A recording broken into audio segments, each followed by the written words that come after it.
আচ্ছা, অ্যামুনেশনগুলো এটা 7.62 আছে, 9mm আছে, 0.22 আছে, বিভিন্ন ধরনের। এই যে এগুলা যেটা দেখতে পাচ্ছেন, এগুলা হচ্ছে আপনার শটগান দিয়ে ফায়ার করা হয়।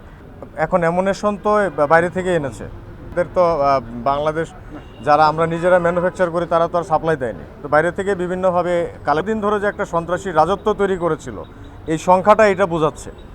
সো তাদের এই জিনিসটা ভেঙে দেওয়া গিয়েছে। র্যাব এবং পুলিশের যৌথ উদ্যোগে আমরা পরিচালিত স্থাপন করেছি। পরবর্তী সময়ে প্রয়োজন অনুযায়ী এখানে আরও আমাদের কার্যক্রম পরিচালিত হবে। তো এই সংক্রান্তে 3টি মামলা হয়েছে অজ্ঞাত ব্যক্তিদের বিরুদ্ধে।